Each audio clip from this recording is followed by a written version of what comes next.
This is Hidden Killers Live with Tony Bruschi, Stacey Cole, and Todd Michaels. We have a name, Tyler Robinson, the suspect now in custody in the assassination of Charlie Kirk. A press conference taking place earlier this morning, and we will go to that shortly so you get a chance to watch it and absorb everything that said today from my director Kash Patel and others on that. But we're going to go right now. Robin Dreeke, retired FBI special agent, former chief of the Counterintelligence Behavioral Analysis Program, joining us. You were on Fox and Friends this morning just before the president and just before they made the big announcement. And then I know you were there also as they were breaking down that presser. What was your initial reactions here to this news? You know, my initial reaction from get-go to now is high tempo of really coordinated effort.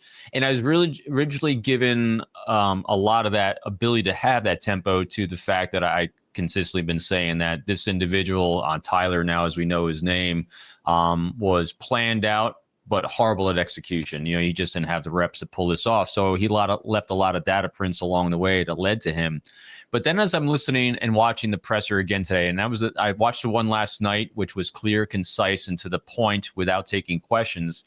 That's the first one that really struck me, Tony, because throughout this entire thing, you know, as we baseline human behavior and look for deviations, which I do so that we can assess what is, the thing that really struck me from the beginning was this horrendous assassin was fitting a pretty standard profile you and I have seen for the last bunch of years, right?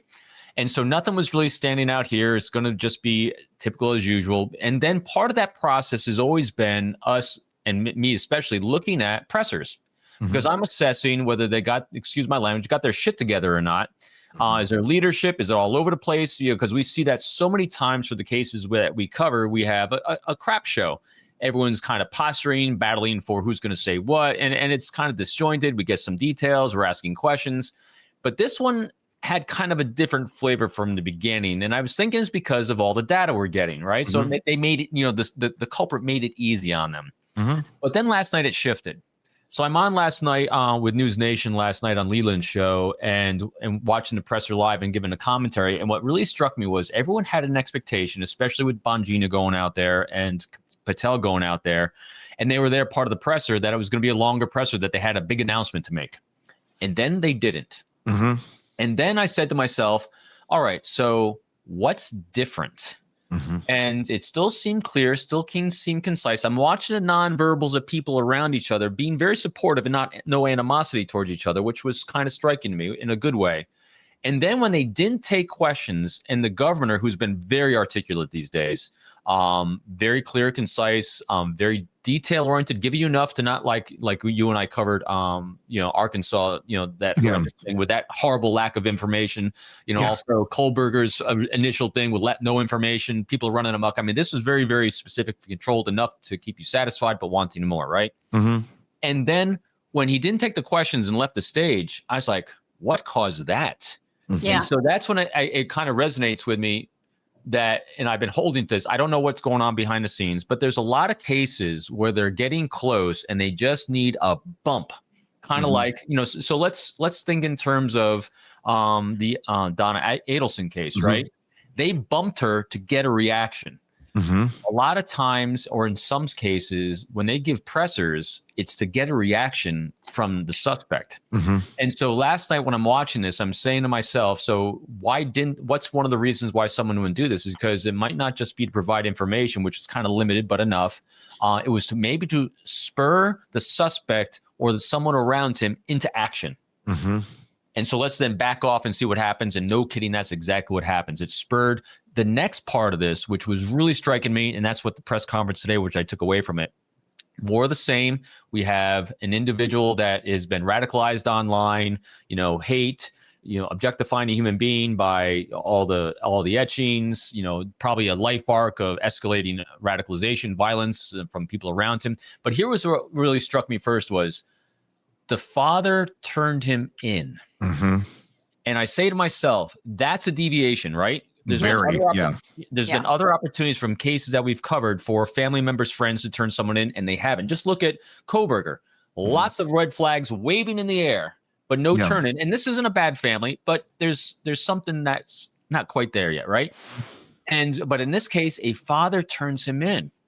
The fact that a father could turn him in because it was a family priest or family friend that did it, and also he apparently confessed to a friend or alluded to a friend that he did it. And that's kind of ringing to some notoriety, criminal notoriety. Look at me, narcissistic moment for the individual. But it also, throughout this, what is striking me, Tony, is we got, and Stacey, I'm sorry, we have some healthy relationships in here. Yeah. We have enough healthy relationships that people are communicating. And so we're getting communication at the crazy level of where the bad guy's at, enough that's going to compel people to take action. And then most notably, we're getting healthy relationships at the leadership prosecution level of let's find the bad guy. Yeah. I think they said 36 hours, 11,000 leads, and they got them. And when they're presenting this information, so let's put our politics aside. Yeah. This is a gift that will keep on giving that Charlie Kirk just gave us. And the governor said this in a moment. This is a defining moment, and what are we going to do with it? I was reestablished and reaffirmed that I have a possibility to have some good faith and trust in our system of safety and law enforcement in our country based on what just happened. That's the first time that you and I have covered a case yet where I've said, that was done really well. Yeah. So that's my initial take on everything. I know it's kind of a long opening monologue on it, but I started shifting away from the subject that was just kind of average, the typical thing we've seen, to what was different was everyone else. I mean, that was pretty profound. Well, and this man that they arrested, the 22-year-old, I mean, until this week, I mean, his life on the surface anyway, it looked pretty ordinary. Yeah. If you look at his Facebook page, which, everybody at this moment in time, when we're recording this all literally has just gone down. So if you're watching this a little bit later, and you're like, well, there's a variation here from what you're saying. This is the information we have as of this moment. Things do tend to shift. So before the keyboard warriors want to go nuts, it's here's where we're at. But we're seeing pictures of family vacations, proud parents posting about his achievements, childhood photos. He was dressed up as Donald Trump for Halloween several years ago. I believe 2017 is the date on it. And now he's a man accused of firing that single shot at Kirk's rally. Normal kid is what a lot of people are saying when they just look at it. There has been some accounts I've been hearing coming out. And again, these are third-hand, second-hand accounts. I believe I did hear this was on Fox News as well. I think it was right before you were on or right after, one of the two, where it was accounts from a family member when they were together at a recent gathering. I don't recall which, but it was something to the effect of that the shooter had brought up Charlie Kirk in conversation, but nothing to the extent of I'm going to go hurt him in some way, shape, or form, but more so his feeling he's spreading hate is what he was quoted essentially as saying to the family member at a gathering, but nothing to the level I think that anyone would suspect this anyway.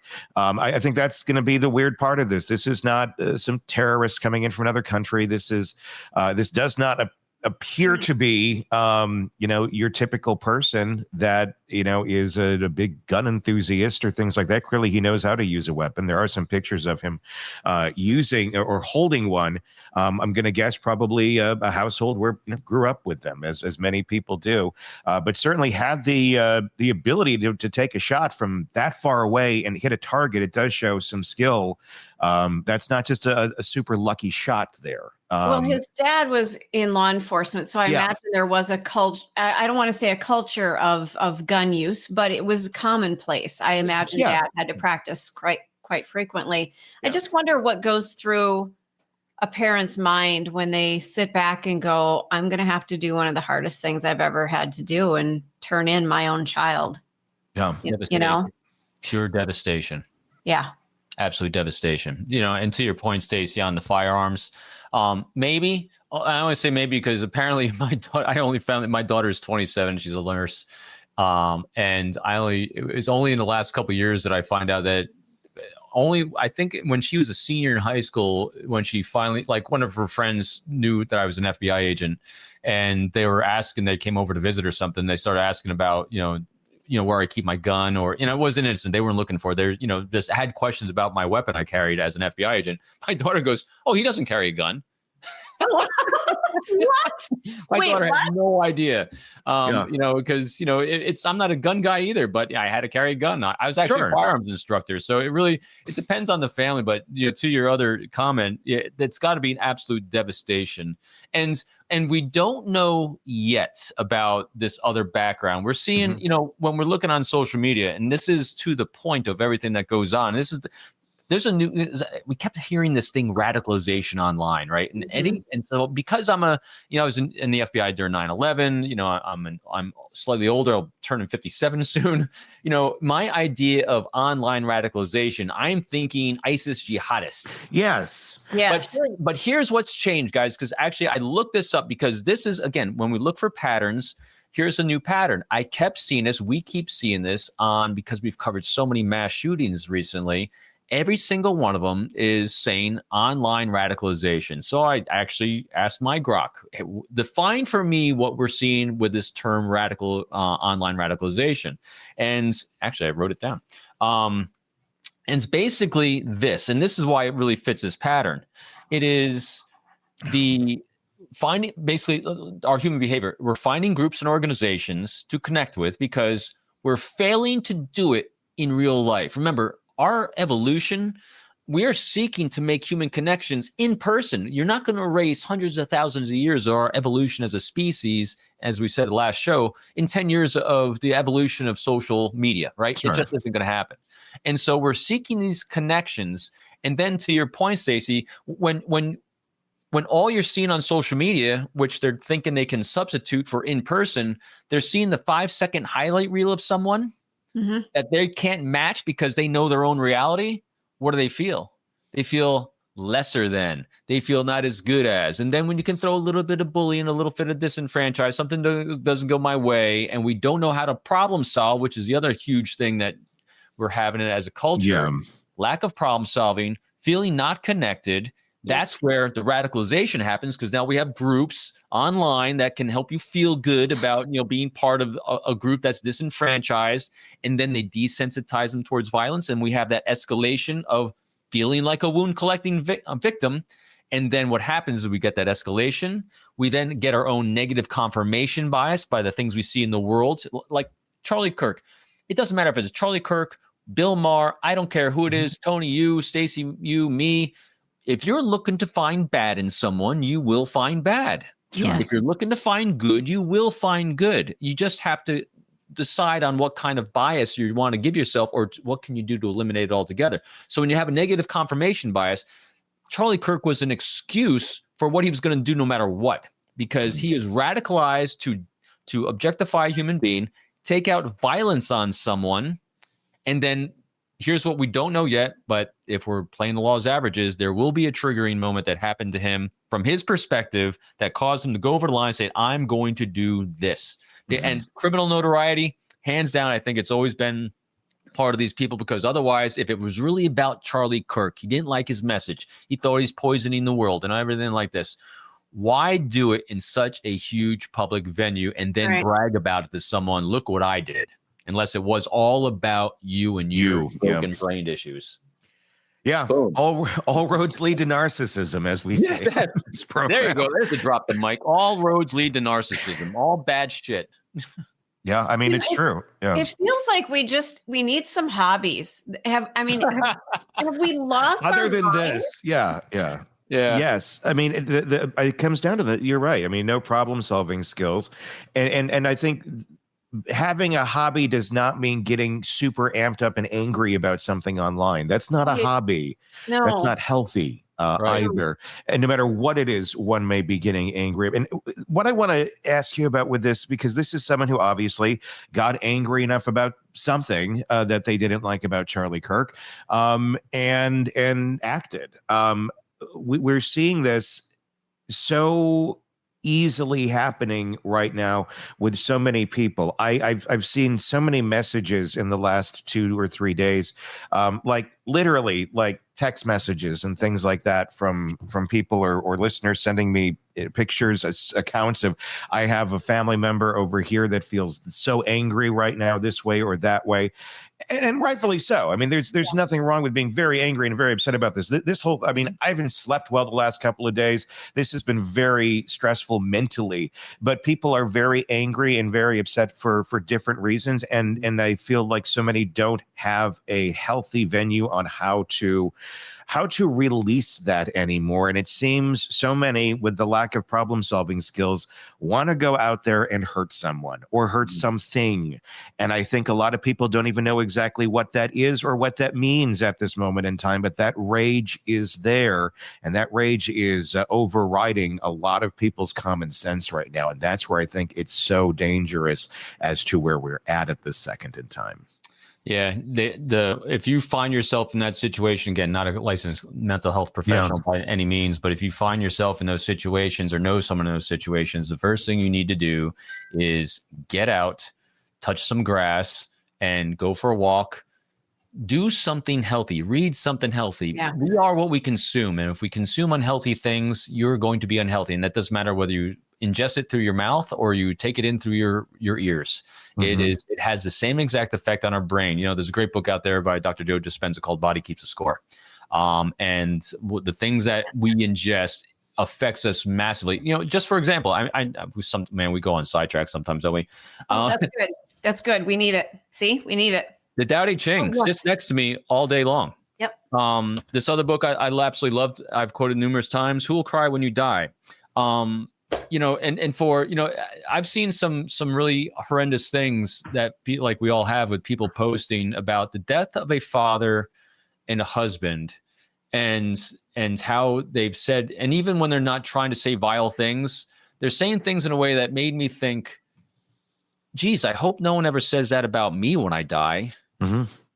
You know, so everyone take a deep breath, take a pause and ask yourself, you know, what we're doing, is it creating a healthy, strong relationship or not? I mean, we are literally put on this sphere. We're on this sphere, whether we're put here or not, whatever belief system, you know, we're on this sphere to learn and interact in a healthy way, because all the problems that are facing us as a species cannot be solved alone. It can only be solved with healthy, strong relationships. I know it's my mantra that I keep going back to. But when doing so, in order to do so, we have to understand the people around us. We have to understand what drives them, what motivates them. And to your point, to get a healthy to get a healthy hobby, first you got to get outside the echo chamber of negativity. Mm-hmm. It is the hardest thing. You know, half the species can be broken down into wound collecting victims, and the other half is problem solvers. If you find yourself or know someone that is struggling because they're surrounding themselves and see themselves as being victimized, and they see themselves as the world's against them, or you feel yourself your way, I'm not arguing with your context. Your context is what it is. What I challenge you to do is talk to someone who doesn't think that way. It's going to annoy the living piss out of you, because being around someone positive when you're not will annoy you. Yes. I know. And you know why I know? I'm one of those positive people. I've been told, Robbie, you're annoying the hell out of me. But here's what's going to do. The leakage of that positive frame of mind, it's not like it's just like everything. This isn't going from 0 to 100, from unhealthy to healthy. You're going to start the data points where you're going to start moving that rudder of the ship, and you're going to go from 0 to like 1 mile an hour, 2 mile an hour, and you're going to start shifting. And this is just assessing, with hopefully a good loving critic in your life, who and what are the healthy things in my life, and who or what are the unhealthy. And now granted, in some of our cases, if we eliminate all the unhealthy, we might be left with nothing today. Mm-hmm. And that's okay for now, in the moment, because then we can go, and there are healthy online things. Yes. We talk about cases here, which can be very dark and horrible, but we Mr. Positive, I will always find what we can do about it. We always talk about that. This is what we can do to move forward from this. This is what we can do to see healthier things, the glass half full thing. So there's ways that we can do that. And that's why I think it is a watershed moment. We can either continue down the path of crazy and keep predictable things that we're seeing in all these cases, or we're going to start seeing a better trend. Wouldn't that be great? We actually get these cases when they pop up. They'll keep popping up. We're a species that keeps doing these things, but we're going to start seeing resolutions faster. Because what keeps things moving faster? How do crimes get resolved faster? When healthy people are working them. When healthy people are around the bad guy, when healthy people are working law enforcement, when we don't have things like Delphi where we're constantly questioning what the hell was that, or in the Karen Reed case, guilty, you're not guilty, I don't care. The law enforcement people up there were abysmal, so when we can start getting rid of that, things might start getting a little bit more positive. Anyway. Well, what I found interesting too about this account, and I have it here in front of me. This was actually said at the presser today. Quote, investigators interviewed a family member of Robinson's who stated that Robinson had become more political in recent years. The family member referenced a recent incident at which Robinson came to dinner prior to the September 10th attack. And in the conversation with another family member, Robinson mentioned Charlie Kirk was coming to UVU. They talked about what they didn't, or why they didn't like him and the viewpoints that he had. The family member also stated Kirk was full of hate and spreading hate. That's the quote that was in the presser today. What my point on that is, we tend to, because we're very tribal and more tribal than ever before, when someone expresses their viewpoint on something, if it's not necessarily aligned with yours, a lot of times there's not a lot of inquisitiveness that goes on to the other side. It's just okay, see you later. I'm going to go over here and go back to my echo chamber. And I know that that's over there, but I don't even want to have a dialogue. I don't want to understand why you feel this way. And they don't want to understand why you feel that way. Back and forth. It goes completely both ways in whatever opinion anyone has. And it happens in families. We have so many families where it's like this. It happens with friend groups. There's so many polarization things where people are breaking away from each other because of the opinions that we have. We can't seem to figure out a way to hear each other. If we could do more of that in our own lives, of hearing each other's opinions and maybe temping that down and realizing, I don't have to hate the other person over here for having a different viewpoint on something. I feel like there's a whole culture a whole generation rather, that's been brought up where that is the culture. This guy's 22 years old. I would say most of his life, our culture has been so tribal that in no way, shape, or form is I'm making any sort of an excuse for a man like this. But I'm telling you, you have a generation of people that are extremely tribal that are coming into their own now. And it's scary, but I think you are going to have a lot more of this where it is so ingrained in people of being, this is my side, and this is the only way. I think stronger than we've seen in any generation. And they don't know any different at this time. This is all they've known for probably the last, I would say, 10 years. Dare I say 10 years? They've been born, really. Since they can remember life. I mean, this is a 22-year-old. This is a kid, basically. I'm sorry. Go ahead. Yeah, so I mean, it's so, like I was saying, it feels like this way of thinking of this way or that way. It is diametrically, maybe that's the wrong word here, but it is so ingrained in some of these young people.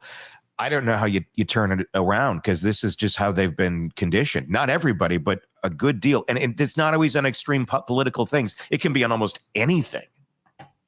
So, as a species, we're always going to be tribal. Yeah, we're genetically coded for it. We evolved as a species because of our tribalism. We also evolved because of our ability, as Noah Harari says in Sapiens, because we had the ability to gossip and tell stories. And it's going to make us tribal, and that's okay. But we've always been tribal. We're always going to be tribal. We're not going to get rid of the tribalism. What's currently missing, and this is where people, and I'll say people like Charlie, because Bill Maher does this exactly the same thing. I think those are two of my favorite people, not because I agree with them, but because of how they engage. And what they do is this: we fail and we fall in these traps when we lack curiosity. That's it. One of the greatest human beings that I speak about frequently, because he's a great example of, I've never met a human being yet. And for those watching and listening, ask yourself this: have you heard of the word and the man Leonardo da Vinci? Yes. Yes. He's a mutant ninja turtle, right? Yes, exactly. Yeah. But when you think about, now I do these deep thought process, and as Tony gave me a great compliment the other day, just being a historical guy. Yeah. So then ask yourself, when I was reading his biography, it's like, why does everyone know the name Leonardo da Vinci? And why do you hear nothing negative about Leonardo da Vinci? Think about it. So here's a man who was gay in the 1400s. Mm-hmm. In his country at the time, because it was constantly fluctuating. You talk about violence against man. He lived in it. It was illegal to be gay. You'd be stoned for being gay. He was accused of being gay 2 to 3 times, of having sodomy with another man. Acquitted each time. You know why? Healthy, strong relationships. Based upon what? He was actively, non-judgmentally curious. He didn't judge you. He wanted to understand you. Mm-hmm. And so that's what Charlie, and again, people like Charlie, because there's a lot of people like this, was modeling this way of, hey, here's my belief system. And instead of just absorbing what I'm seeing in a 5-second highlight reel on TikTok of what I believe and then just regurgitating rhetoric, he understood very, very clearly and could articulate very, very clearly what he stood for. Mm-hmm. And there's a lot of religion in there. There's a lot of things in there. And a lot of people aren't going to understand that or agree with that. But here's what. Now you understand him. Mm-hmm. And so all he was doing with other people was, as you spewed rhetoric at him, he would ask you discovery questions. Articulate why you believe in that. And what was happening was, some people could, most people couldn't. Because he forced people to think and understand, here's who my tribe is. And I think people like Tony and Bill Maher, Kirk and Bill Maher, where all they're doing is have people do a deep thought process of understanding who you are and why you believe what you believe. And then that's your tribe. Yeah. And now you can be curious about the other tribes and see where you align. And here's where we all align. Mm-hmm. We all want a better place for our offspring, for our families and friends, for those that we leave behind after us. Yeah. And so that's what I think was really amazing. That's missing in this tribalism is when people lose curiosity, that's when it goes downhill. Yeah. And the ability to listen to each other and not just have your voice heard and get that little, dopamine hit. Okay, I got what I wanted to say is out there. Great. But listen to what the other side is saying too. And you can disagree. You can be diametrically opposed to what the other side is saying. Yeah. But screaming over each other doesn't fix anything. And I just find it ironic of making that argument and then people arguing about the argument. It's like, let's just listen to each other. No, and I'm sorry to say this, and I interrupt you, Tony, but here's, because I wasn't born doing this. Very few people are, because, for our survival at a very young age, we're taught how to judge others, because judging others teaches us how to be safe. Then all of a sudden at a certain age, we got to start learning how to not judge others if we want to make relationships with other people. Right. Mm-hmm. Yeah. And so it's kind of an evolution of us as a human being as we hit maturity. But what happened to me in the Bureau and the FBI, which gave me these lifelong reps that really resonate with me, do you not think that I had to interview people? And I know I've told you before the story, interview people that have done horrendous things. Think about the cases we cover. There's going to be someone that is going to be interviewing, what's his name? Tyler, who just killed an innocent man who didn't do harm to anyone else except spew his thoughts and opinions to the world. And some people could say it's harmful or not. That parts matter, but didn't do violence to another human being. And there's going to be an officer that's interviewing him that most likely feels a supreme abhorrent distaste for, incongruent morals, ethics, does not agree with any choices this individual just made with what he's done with his life. Mm-hmm. But what's his goal? If his goal is to inspire Tyler to confess to what he did and spill the beans on everything, Or in other cases where we've covered things like Steven Stearns, that the horrendous things against Maddie Soto. If you're going to interview people like that or taking advantage of kids, if you're going to sit and judge, shields up. Now, I'm not saying you agree, but if you need to make that connection to inspire someone to want to share the information that's going to be pertinent to saving other people, to protecting other people, to understand and give closure to families that need to understand your motive, all these things, so we can save the criminal justice system millions of dollars because you confess and you plea out or something rather than going through this entire process. You're going to be found guilty anyway. It's a hard thing to overcome. You just have to understand what that life arc from them was, not for the point of agreeing with it, but the point to understand it so I can communicate with you, to understand your context, so that I can walk that mile in your shoes, so I can understand and make that connection to inspire you to take the action that is in the best interest of the public at large. Yeah, I mean, it's about communicating. It's about being human with one another. Once again, it feels that, I mean, this has separated us from each other more than anything else, and it's all coming to roost. I feel like where people feel very helpless right now. They feel very isolated, even though we're more connected than ever before. But people are self-isolating into their own echo chambers, and then they get this way so amped up that they don't know how to handle things in any sort of productive way. No problem solving skills, again, because the lack of interpersonal relationships. What would you say to people out there right now? I mean, we know we're in a tinderbox. This is his dad is the one who was able to calmly talk to the man who is the suspect right now. I mean, and that's where it's sitting as of this second, and turn him in. There's a lot of people out there right now, and I'm not saying go turn in your family members. I think more so, how about everybody starts talking more to their family members again?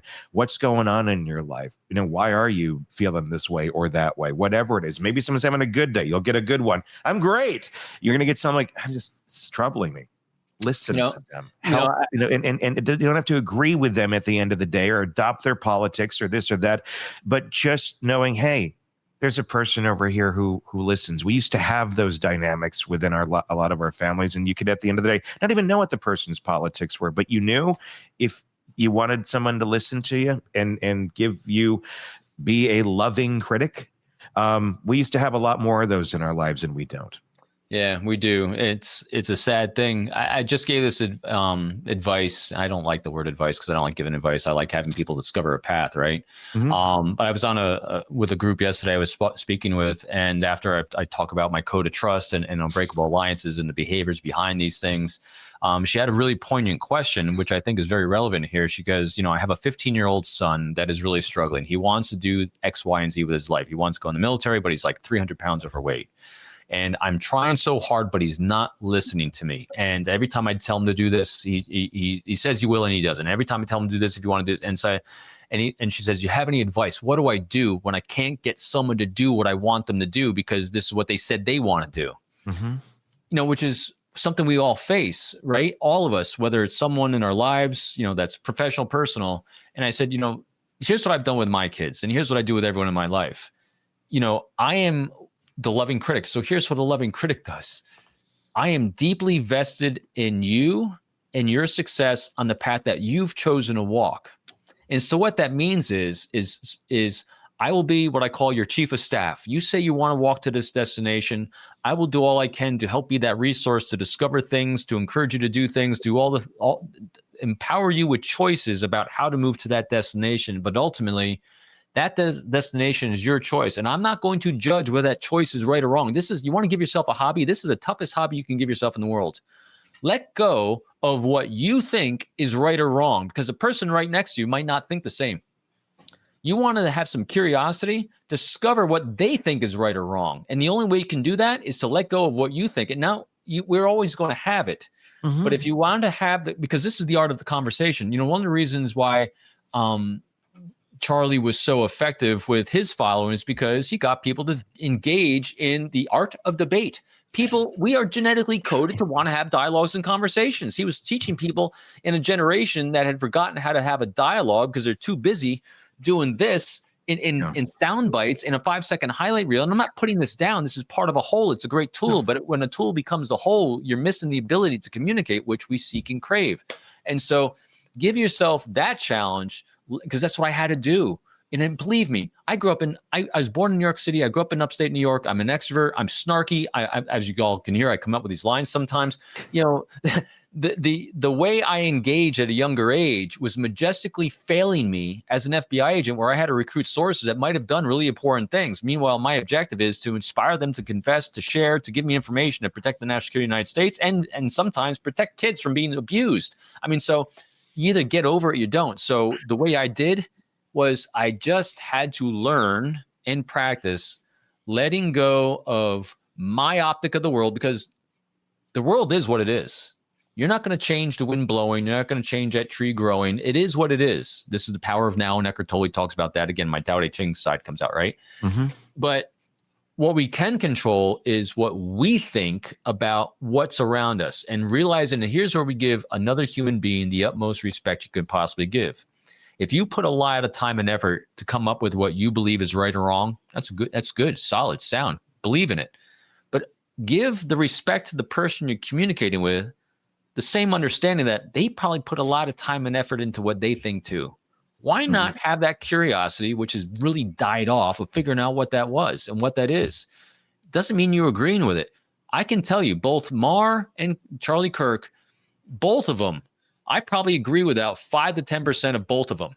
Mm-hmm. I adored them both and still do. Marr. Why? Boy, they make you think. Mm-hmm. They just make you think. And when we think and come up, so here's how the brain works. When you are actually challenged to think and you come up with a conclusion to your thoughts that someone gave you, what do you think that does on our brain? It rewards us. The dopamine's flowing, the serotonin, oxytocin, the dopamine, all those things. And then you get addicted to listening to that person, not even agreeing with that person, but that person made me think.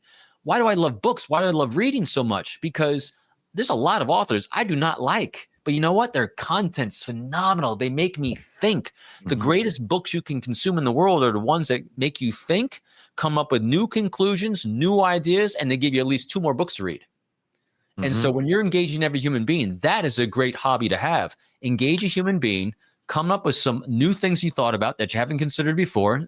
You don't need to make a friend. You don't have to like them. Just understand them. So understanding how I do what I do, this is how I do what I do.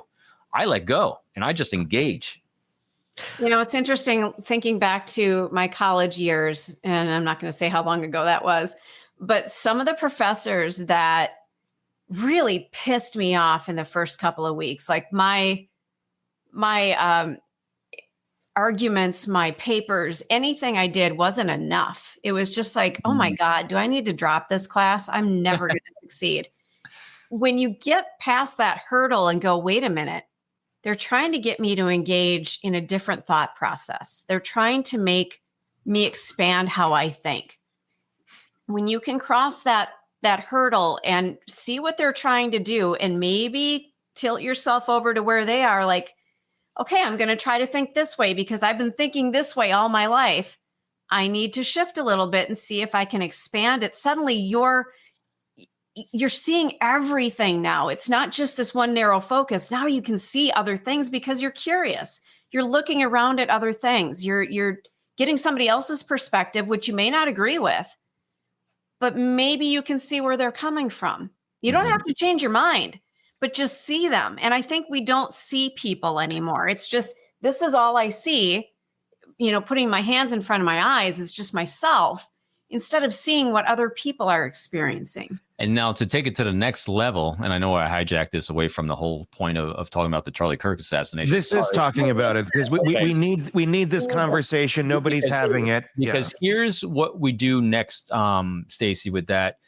So what's the point of all this? Because some people say, well, if you're just doing this, we're just placating everyone else, or we're just going along or letting people be. So here's where you now take that next step. So say that at the back of your mind, when you're engaging another human being, the first step is to, just like we just said, just let go, just engage, be curious, understand someone where they're at, walk side by side with them where they're at. Now, if along the way you do want to inspire them to think about some new options, some new ideas, the way to inspire someone to have a new idea, to engage in a new thought, or maybe even take a new action is not to buy. Here's the guarantee. You know, my keys of behavior are really simple. The first one is seek the thoughts and opinions of others, not go on and pontificate about your own. Because if you want to inspire someone for action, you want to inspire them to make a change, you want to inspire them to do anything. So I use that word inspire because convincing is about me, inspiration is about them. The first thing you got to do is understand them. And then you just do what I call ask a discovery question. And so when you can now communicate in terms of what's a challenge, priority, or pain point of another human being, validate who they are as a human being by being actively curious. And then when you ask a discovery question, you know, say for instance, you know, Stacey, I really heard what you said about, you know, your college experience. It was really pretty unique and interesting. I'm curious, you know, when you made a decision to do this, what do you think it would have meant if you actually made this choice instead on that path forward in your life? As opposed to saying, Stacey, I think you made all the wrong choices. Why didn't you do this? Right. Yeah. You see the difference in that language? The goal is exactly the same thing. I'm hoping to see if I can do something to inspire you to think about a different path and what that might have been for you in your life. And then, because we never, ever plant seeds with people by telling them what we think. The only way to plant a seed with any human being is by asking them what they think. And so this is the kind of communication that has completely gotten obliterated by people taking 5-second highlight reel sound bites off of TikTok. And again, I'm on TikTok all the time. Matter of fact, I know all about Charlie Kirk because I've watched this will probably be a 5-second highlight reel on TikTok.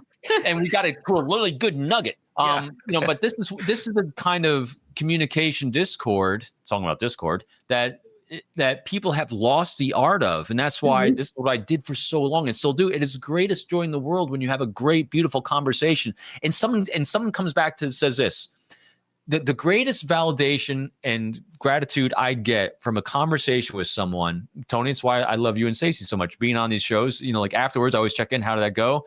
When someone says, Robin, I never heard it quite put that way before. I never thought about that before. Oh my God, I inspired someone to think about something new and different. I want more of that. You know, all the things I do to prep for your show, for everything I do, I'm thinking so hard and deeply, what can I do to inspire someone to think about something in a better, healthy way, to understand someone at a deeper level, to understand the world around them so they can engage in a more healthy way, so we can recognize the unhealthy and make a choice about what we need to do about it. Because that's so key. What's the point of all this? The reason why people watch true crime is so they can feel safe, so they can recognize it, be entertained by recognizing where's the crazy around me so I can avoid crazy. It's like watching a NASCAR race, so I know not to do that. Yeah. Wow. See, you just made me think. I'm like, wow, God, yeah, he's right. Totally. That's exactly what this is about. It's having a conversation. Yeah. It's something we need to get better at. How do we get there when we've been we have a generation that's never seen it. Tune in here. Yeah. I mean, I 1000% agree. How do we get there? And I think that it's in everything. Every person needs to just think about it and do it. It's modeling the way, you know. And so to the earlier point, back to the case today, what I saw when I was watching the briefing by the governor today, and when Kash Patel got up in a very controlled manner, which kind of shocked me. I mean, I'm seeing things that kind of blew my mind, right? And because again, they deviated from what I was expecting. What I was expecting was contention. I was expecting some posturing. I was expecting some grimaces behind the scenes. You know, that's what we typically see. Yeah. But what I saw was a team come together, modeling the way forward for law enforcement and government organizations to collaborate and work together in a healthy way to move the football of justice down the field extremely rapidly in a case like this. I haven't felt so good about watching justice being continually played out as I've seen in the last 36 hours. I'm not saying it doesn't exist other places, but this is because a lot of people say, well, why the Charlie Kirk case? Well, it's got a very big platform, bigger than I ever even imagined it would have been. But because it has such public attention, everyone was watching that press conference. A lot of people were watching that press conference, law enforcement, citizens, everyone. And what they were doing was modeling the way for what everyone else should be doing to come together to solve life's most complex, horrendous crimes in a healthy, strategic, leadership-based way, so we can start moving through because the faster we move through these things, and remember, again, as a species, we gravitate towards positivity, not negativity. But what happens when the lack of positivity is around us, we're going to revert to anything we can get. Mm-hmm. And so we can start modeling and have some people out there modeling, hey, no one, like when I was in the Bureau, the FBI now can have it has a connotation is like, what side are you on? Mm-hmm. Dude, when I came in, there was no sides.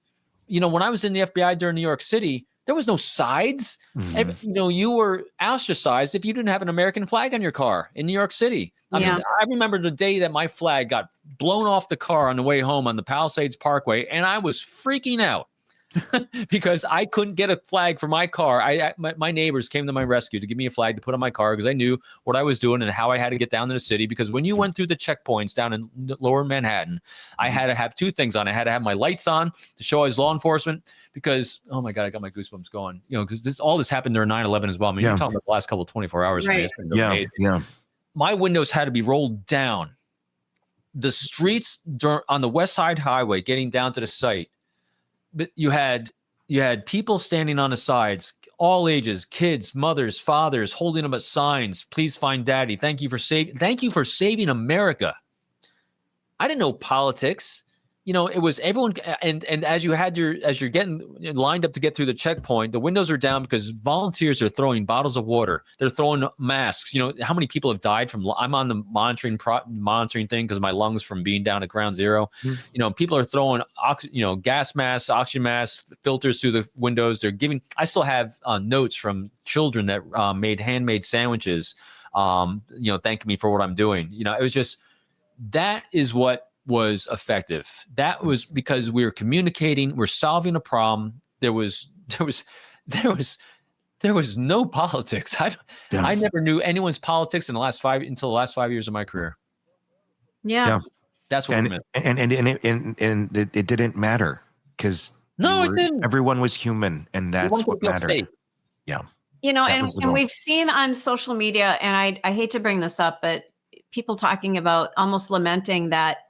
Not that we want anything bad to happen in this country, but the unity that we felt on 9/11, 2001, that night, and for the days afterwards. Yeah, for the years after. Yeah, there was just this camaraderie that we were all in this together.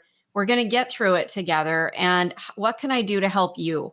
What can I do to help you get through this? Mm-hmm. Oh my God. And now, can I drop an F-bomb? We don't give a fuck now about the person next to us. It's just, what can I do to make my life better? Do we not, or is that what we fear and then we believe it and we jump to that absolute that nobody gives a fuck when actually a lot of people give a fuck. You're right. But we're afraid to express it. And then we feel this emptiness that's not really there. Because I think it's a lot of us are doing that. But I think that's basically it's catastrophizing something to such an extreme, but it feels so real. And then it gets reinforced over time. But I don't think that's the reality with most people. I hope but it certainly is how it feels a lot right now. And here's what our politicians are doing. Both sides. Mm-hmm. And it happened during this thing too. Every time one of these horrendous things happen in the last bunch of years, what happens? Everyone's pointing fingers. They're radicalized by the left. They're radicalized by the right. Everyone immediately starts pointing finger as large swaths of people, and they miss the entire point. Yeah. No, the only enemy here was that one friggin' broken brain moron that just killed someone. That is the only person that's an enemy here. They were going to kill someone no matter what. Because they got radicalized, because they're feeling disenfranchised. The social media, all the arcs of a lone shooter, exactly. It doesn't matter what beliefs it could have been completely flipped on the other side of who he liked or didn't like. It didn't matter. He was going to do what he's going to do. That is the enemy. The enemy was the person that made a choice to kill someone, and their system of broken brain, escalation, red flags flying, all those things. That's what it was. There's no side that was wrong here, because when we keep thinking that, it will never move on from that. Like I said, tribes are fine, but if you're not curious, I mean, think about it. We've had tribes. We've had, George Washington is elected first president of the United States. You know what happened 2 minutes after he's elected? Two parties formed. Here's the guy that just made our country, and within seconds of him being elected, half the country's like, you're wrong. And it's been that way ever since. Yes. Yeah. So that's okay. But only in recent years did it start getting nutso. Yeah. And I'm going to actually, so now I'm going to throw on my counterintelligence hat here. I know, and they actually were making reference to this. The governor last night was talking about this on the press conference. So what our foreign adversaries do in times like this is use active measures. And so Russia and China and other horrendous countries out there, and I say horrendous, they're not horrendous. The nation state itself that wants to have us dissolve and crumble upon ourselves, like it looks like we're on that, like you said, that Matchbox is, they will see opportunities like this to get their bots going, to fuel the fire. Yeah. And so that's exactly what happens in moments like this, because, and here's why, and how do you know it? Because when we can actually sit down and have a one-on-one dialogue with someone from any political affiliation, so imagine this, you don't know someone's political affiliation and you sit down and just have a conversation with them about life, liberty, and the pursuit of their own happiness. Can you have a connection with 99% of the people? Yeah. Because that's it. So these other things on the media come in there and they grab you and they try to get you inflamed, and what a mess. Yeah. It's don't believe the hate. Find the greatness. Everyone's got it. Just find that. There's a hobby for you too. Find the greatest in others. Who doesn't work around people that annoys the living piss out of you? Yeah. I had a mantra inside the bureau when I was working was I never allowed anyone to bother me, because it's easy to have people bother me. People bother me all the time. But if someone bothered me, that was my new hobby. I'm going to find a way that you will no longer bother me. In other words, I will make a connection. I will find that greatness. I will find what we have in common. And I'll tell you what, each and every single times that someone started out in that bothering me, first of all, you got to own it. What did I do to trigger a trauma response in them that made them feel insecure around me, that had them communicate in a way which was kind of ick, right?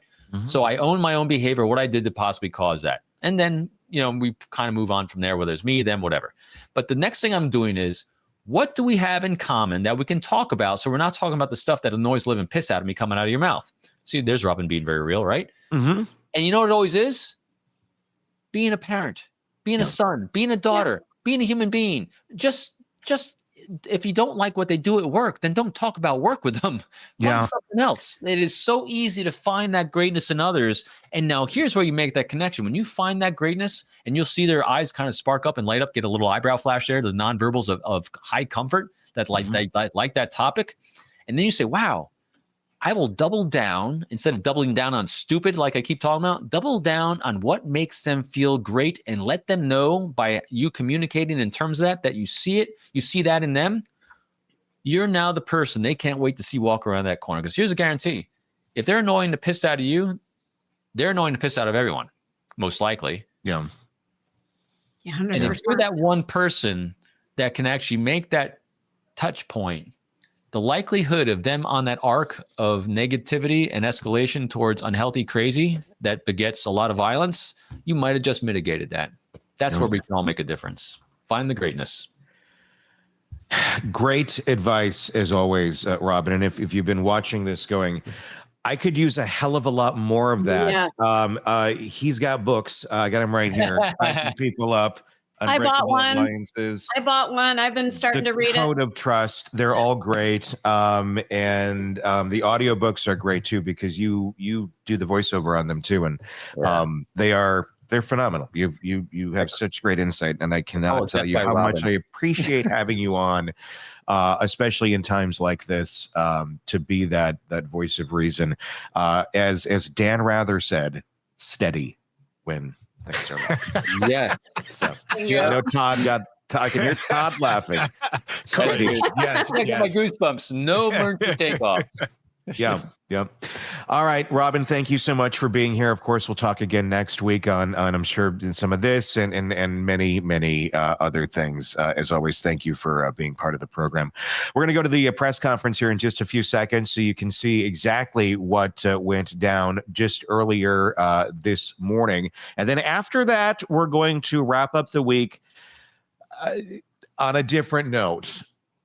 it's a story of a fish, an Amish family, and it doesn't end well. And it's something we really shouldn't be laughing about, but it's tragic without a doubt. But it is something to, I think, maybe take our minds off of this extreme darkness that we've been on. I think we could all just take a quick breather. That's coming up. Let's go to the press conference right now and take a look at what they are saying of the suspect that they have now in custody. Good morning, ladies and gentlemen. We got him. On the evening of September 11th, a family member of Tyler Robinson reached out to a family friend who contacted the Washington County Sheriff's Office with information that Robinson had confessed to them or implied that he had committed the incident. This information was relayed to the Utah County Sheriff's Office and scene investigators at Utah Valley University. This information was also conveyed to the FBI. Investigators reviewed additional video footage from UVU surveillance and identified Robinson arriving on UVU campus in a gray Dodge Challenger at approximately 8:29 a.m. on September 10th, in which he is observed on video in a plain maroon t-shirt, light-colored shorts, a black hat with a white logo, and light-colored shoes. When encountered in person by investigators in Washington County on September 12th, in the early morning hours, Robinson was observed in consistent clothing with those surveillance images. Investigators interviewed a family member of Robinson who stated that Robinson had become more political in recent years. The family member referenced a recent incident in which Robinson came to dinner prior to September 10th, and in the conversation with another family member, Robinson mentioned Charlie Kirk was coming to UVU. They talked about why they didn't like him and the viewpoints that he had. The family member also stated Kirk was full of hate and spreading hate. The family member also confirmed Robinson had a gray Dodge Challenger. Investigators identified an individual as the roommate of Robinson. Investigators interviewed that roommate, who stated that his roommate, referring to Robinson, made a joke on Discord. Investigators asked if he would show them the messages on Discord.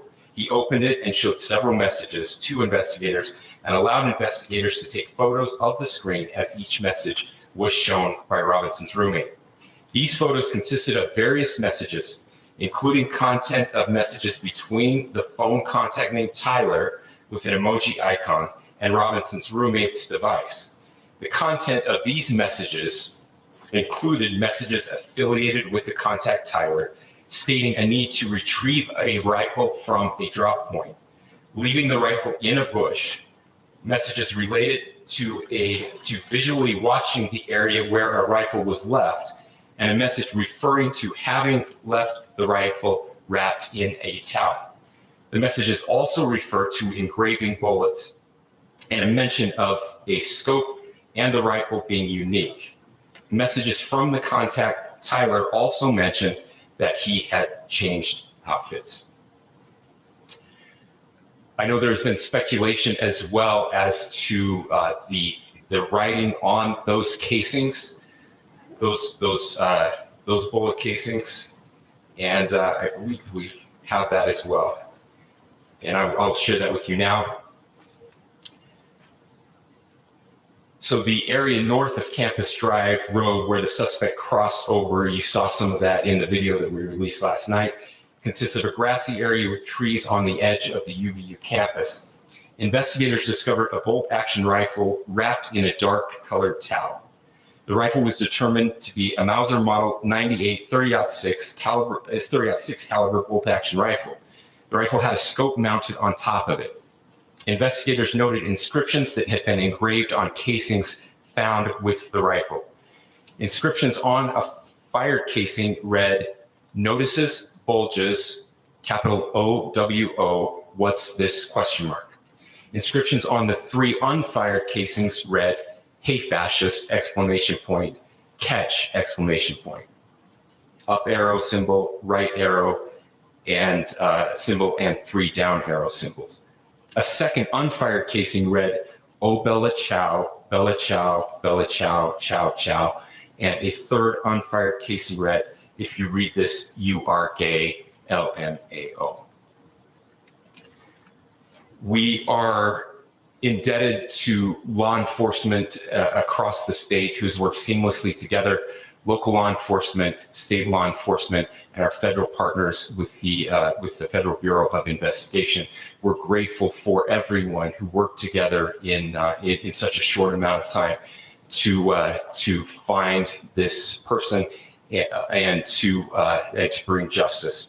I want to thank the public who has been so engaged, reviewing videos, helping us with sending in tips, and helping us get to this point.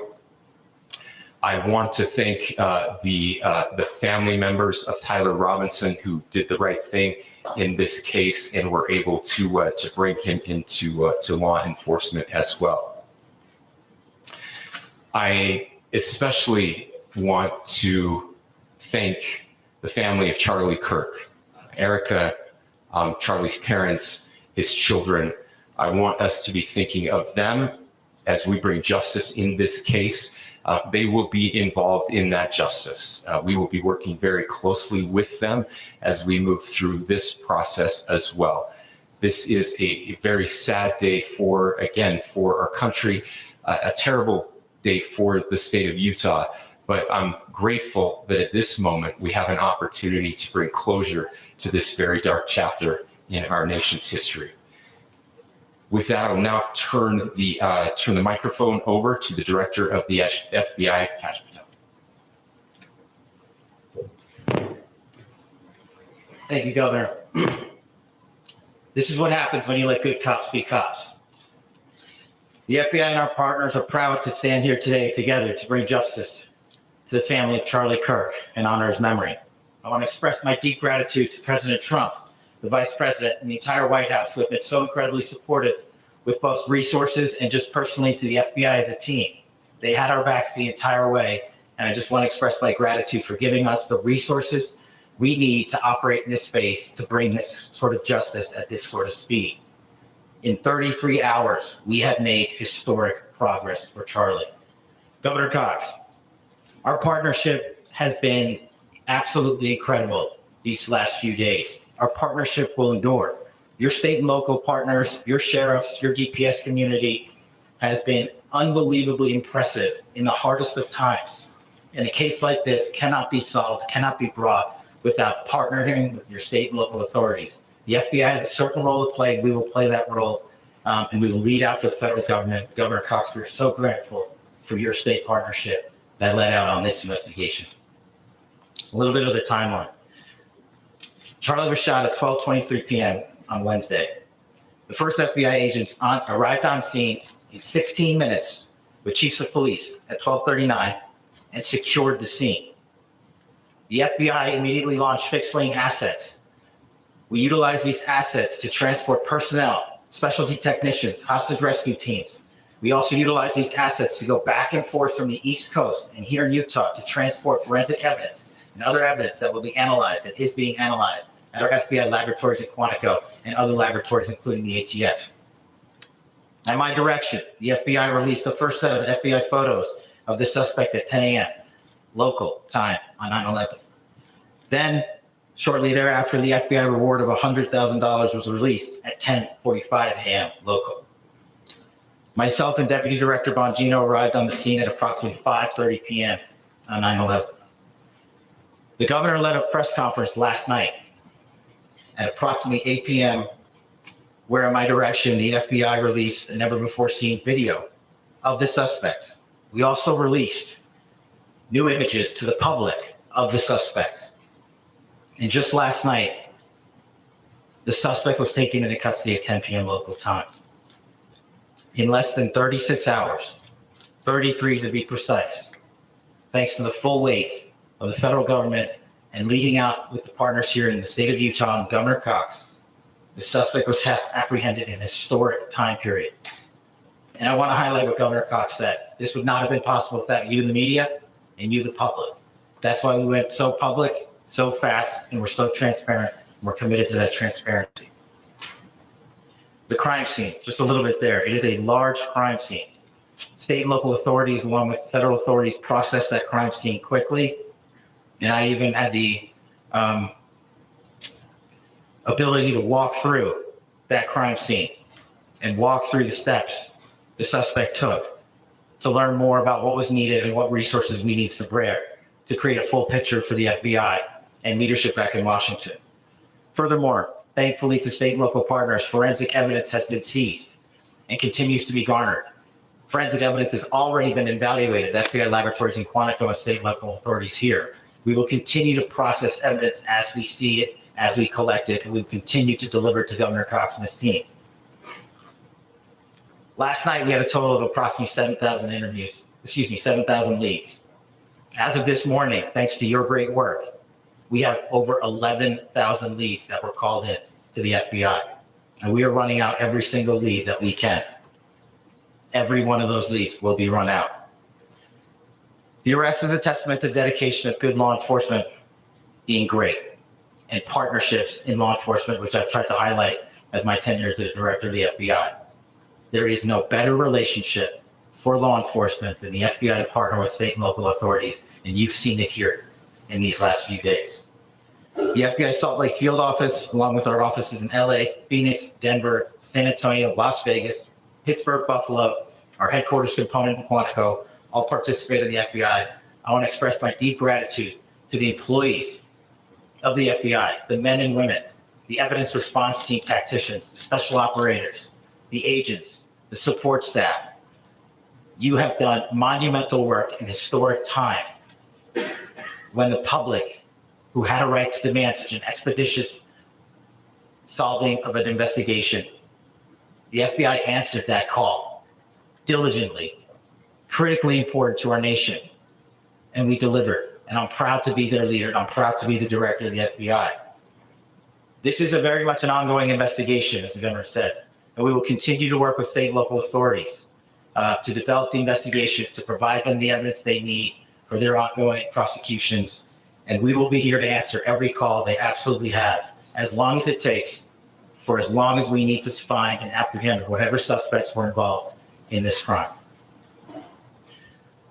Lastly, to my friend Charlie Kirk, rest now, brother. We have the watch, and I'll see you in Valhalla.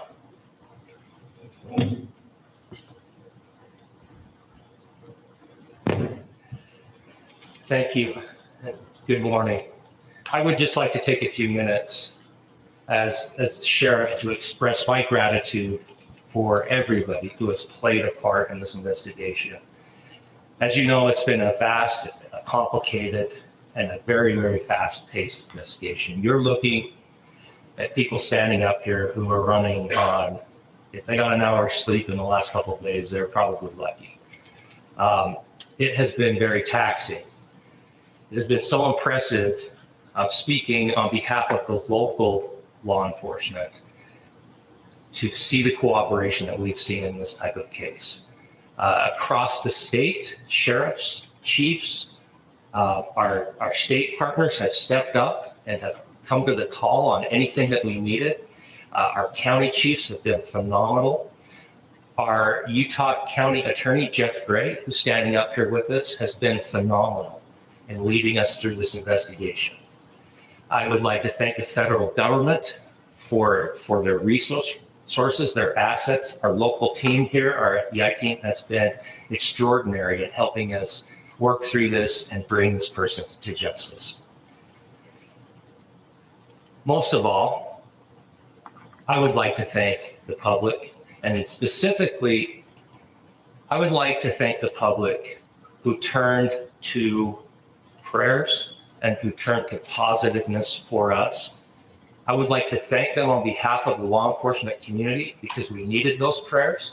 That's what we needed to get through this. We needed your support, and you gave it to us. We needed your patience, and you gave it to us. And I would like to thank you for the Kirk family because that's what they need, is your support and your prayers, and that will get us through all of this. So thank you, everybody, for everybody that has stepped up. We've had such a phenomenal response to this. Thank you.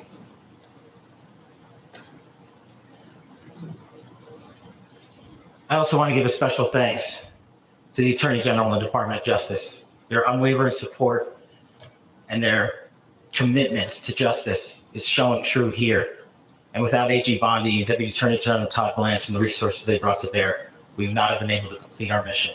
And I just want to say special thanks. It's an honor to be a part of the Department of Justice.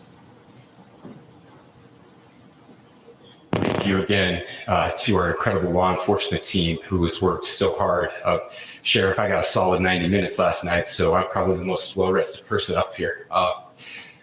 Ladies and gentlemen, I get the microphone, so I hope you'll permit me a moment just to share a few more thoughts about where we are and how we got here, and maybe a little bit of where we go from here. I don't want to get too preachy, but I think it's important that we, with eyes wide open, understand what's happening in our country today. I've heard people say, well, why are we so invested in this? There's violence happening all across our country, and violence is tragic everywhere, and every life taken is a child of God who deserves our love and respect and dignity. This is certainly about the tragic death, political assassination of Charlie Kirk. But it is also much bigger than an attack on an individual. It is an attack on all of us. It is an attack on the American experiment. It is an attack on our ideals. This cuts to the very foundation of who we are, of who we have been, and who we could be in better times.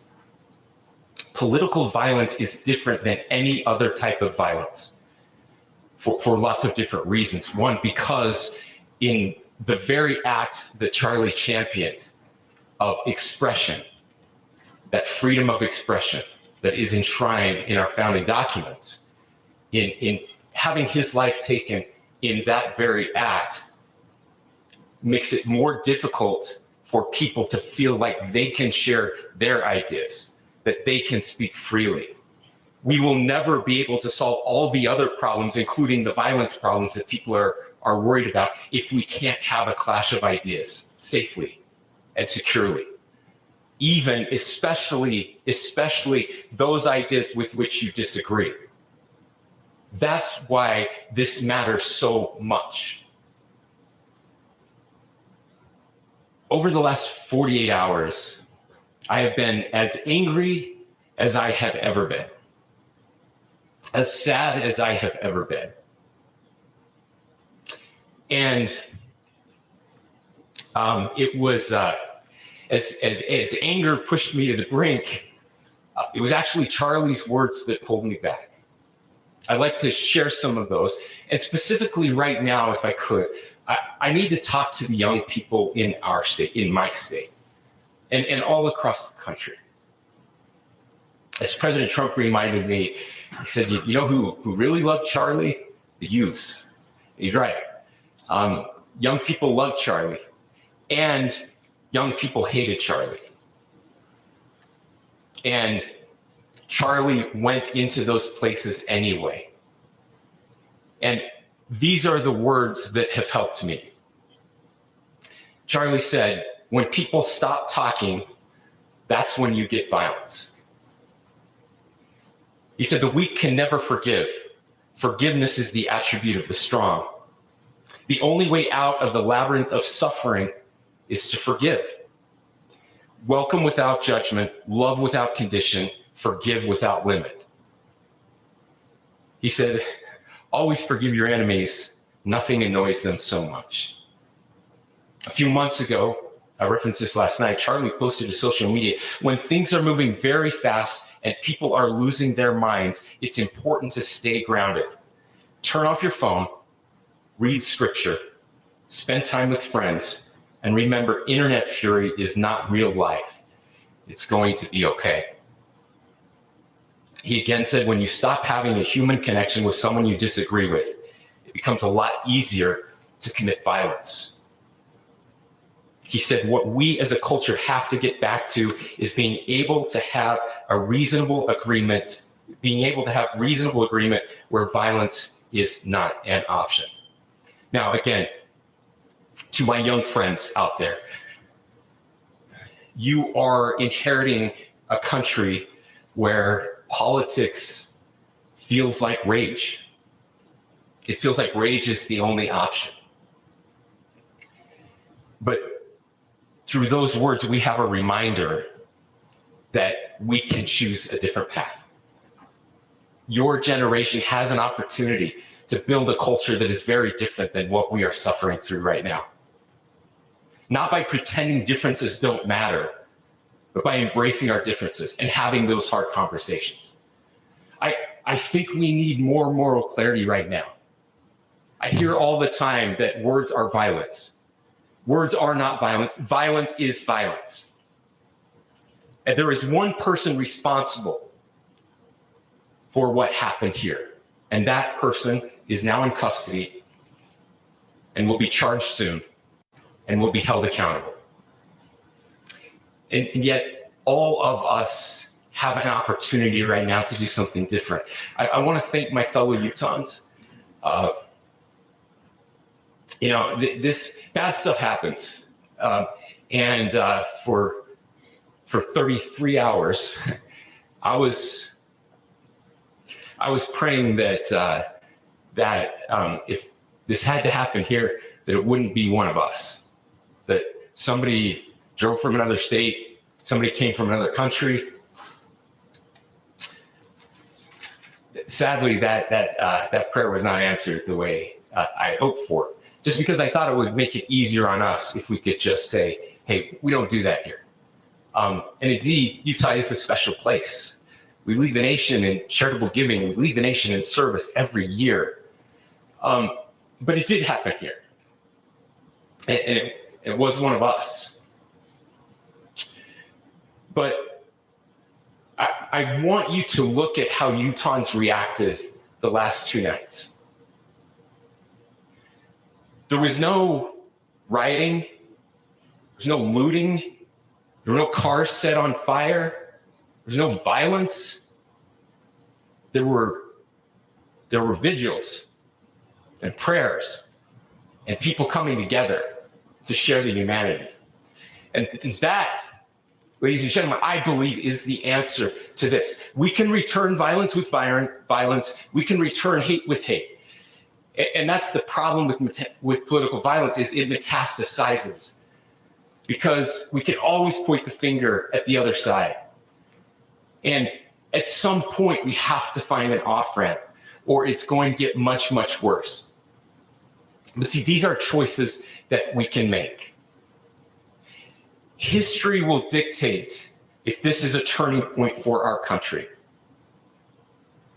But every single one of us gets to choose right now if this is a turning point for us. We get to make decisions. We have our agency. And I desperately call on every American, Republican, Democrat, liberal, progressive, conservative, MAGA, all of us to please, please, please follow what Charlie taught me.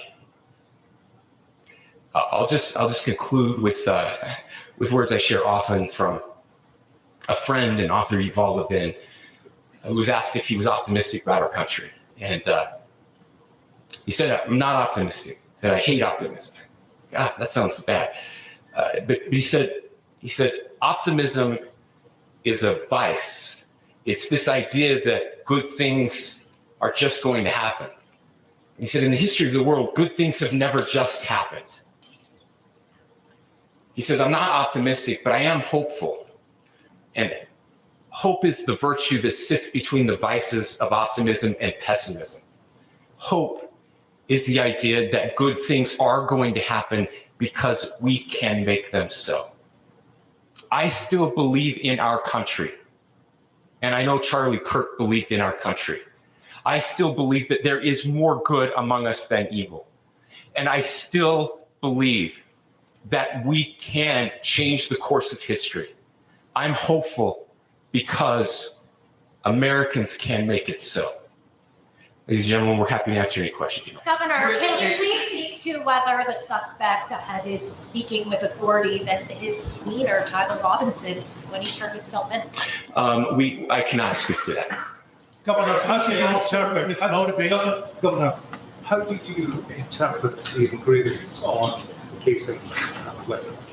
Well, I will leave that up to you to interpret what those engravings mean. I think the clearest one that says "catch fascist," there's not.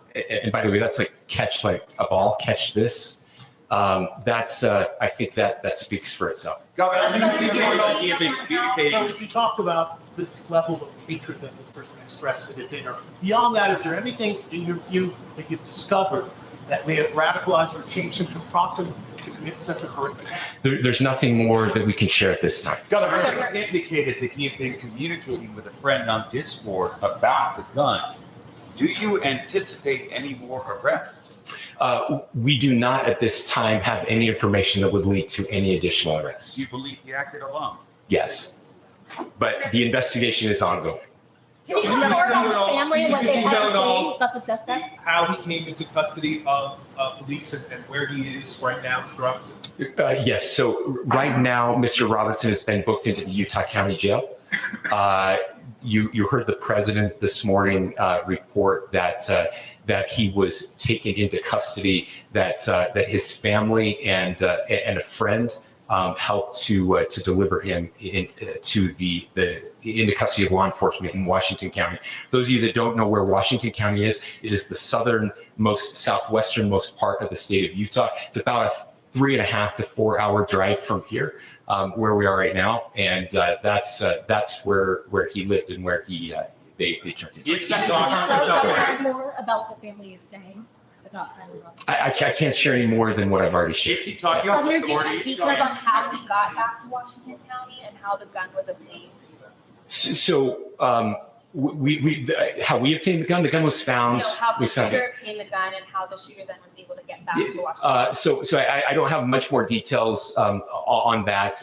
We do know that he drove. We had his car here on campus, and then we had his car going south back to the St. George.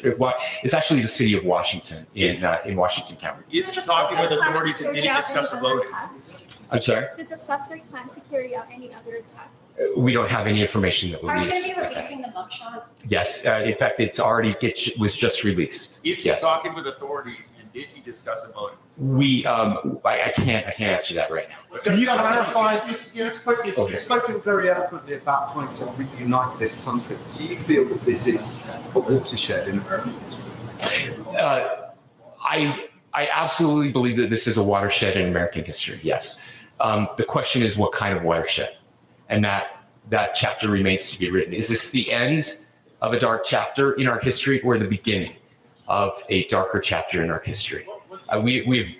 Look. I mean, if you look at true political assassinations in this country of someone of this stature, this feels a lot like the late '60s, and having one so gruesomely displayed on camera in all of our hands and in all of our pockets.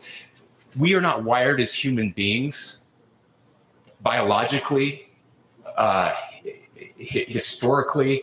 We have not evolved in a way that we are capable of processing those types of violent imagery. And by the way, we've seen another one with a gruesome stabbing very recently that went viral. This is not good for us. It is not good to consume. Social media is a cancer on our society right now. And I would encourage people to log off, turn off, touch grass, hug a family member, go out and do good in your community. That is happening, and it's happening organically right now. I had a friend in a small city in Utah who said, we're getting together.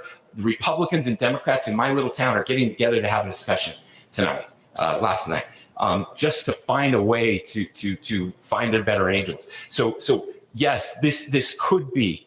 I mean, again, you have to go back to JFK to have seen a video live of something like this happening.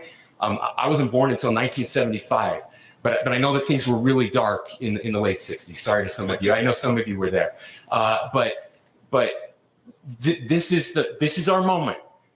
Do we escalate or do we find an off ramp? And again, it's a choice.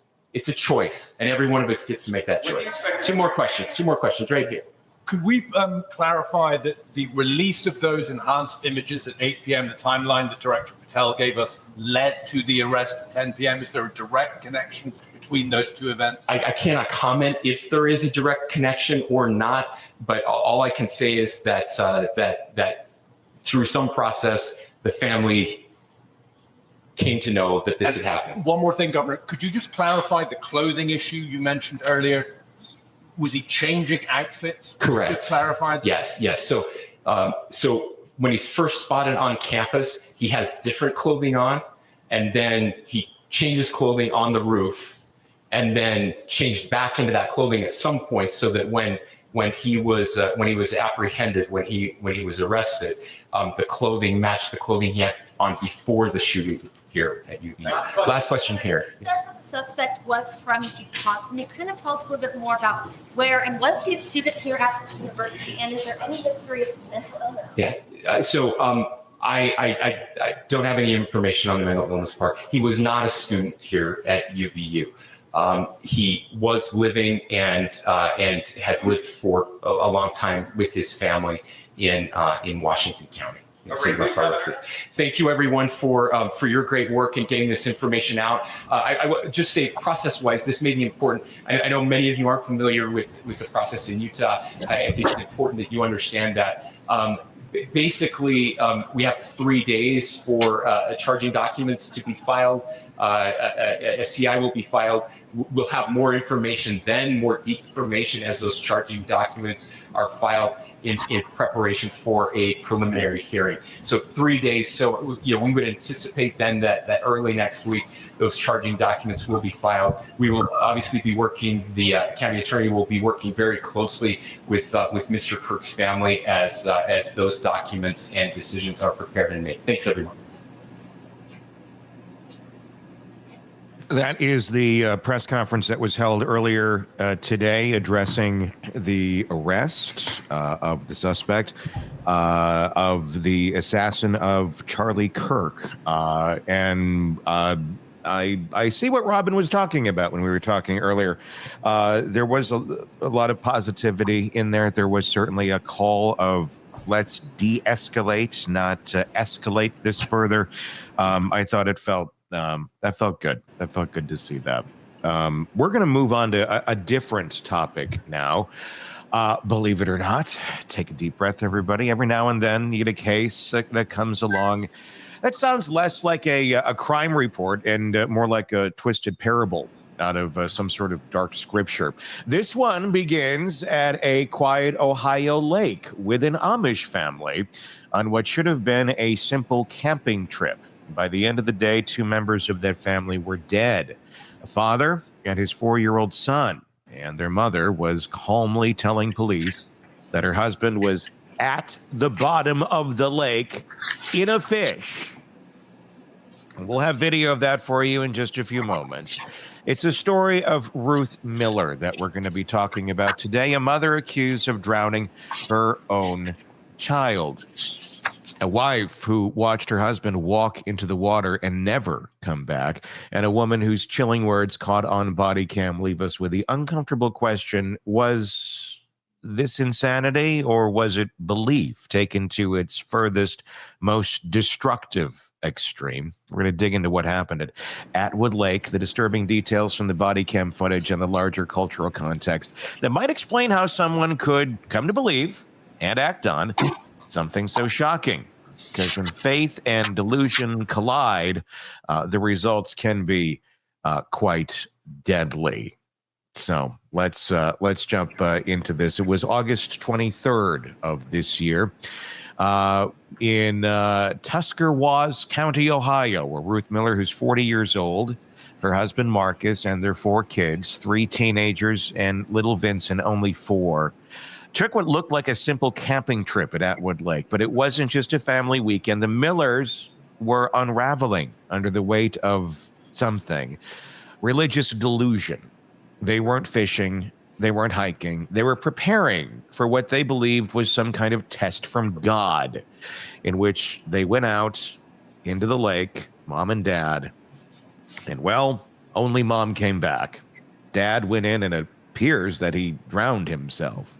Mom went and drowned the 4-year-old, and then took a golf cart, loaded up the teens, and drove that off a pier too.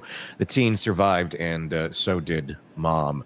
Todd and Stacy, this isn't some stereotypical strict Amish thing that was going on here. I mean, this is, it feels like this is kind of what happens when your faith kind of flips into some sort of delusion here. What do you guys make of that line here between devotion and danger? It's an interesting combination between submitting to the will of God and having a mental illness meltdown. And I don't know, and I want to tread lightly. I'm a religion major. I went to college in the 80s where it was just believed that you need to get a college degree.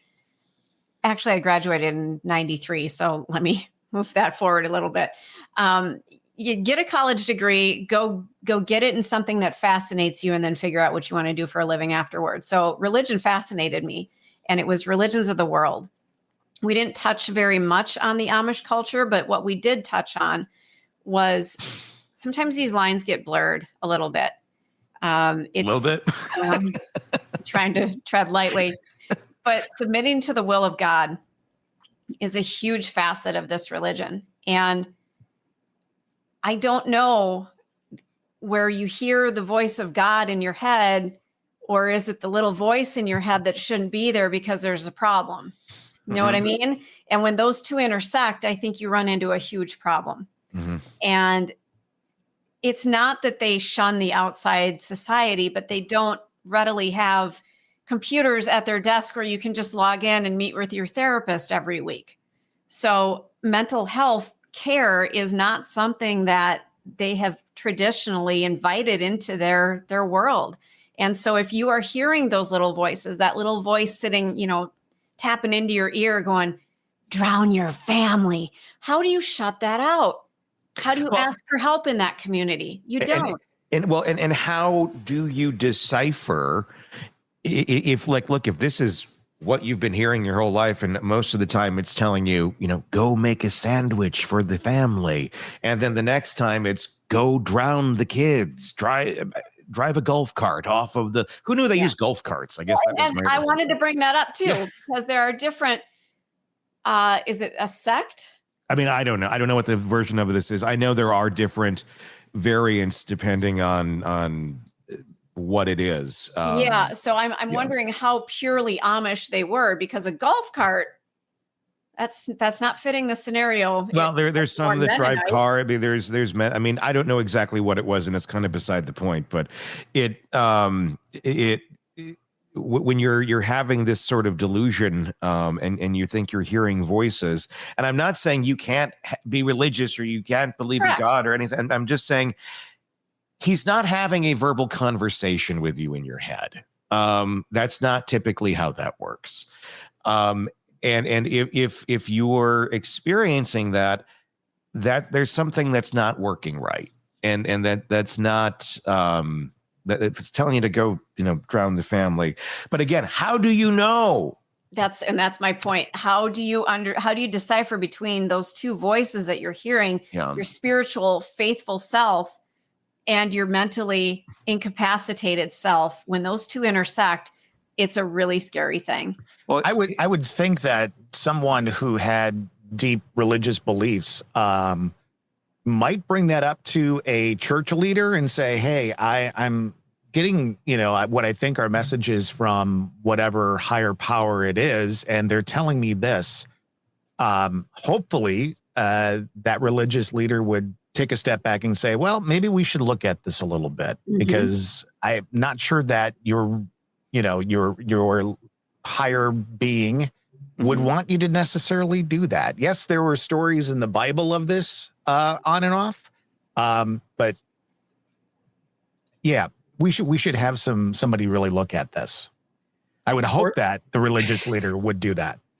Are they, or is the answer going to be more like, oh, I heard the same thing too? Not necessarily like go drown your kids, but like, oh, listen. I mean, I don't know what the answer would be. Probably depends on who that leader is and what their thoughts are at that moment of, follow what he says, and assuming that it's not telling you to go drown your family. Right. But this seems like this was somewhat of an impulsive type thing, maybe that took place. In fact, we have some video here. Do we have it ready, Todd? We do. Of Mom.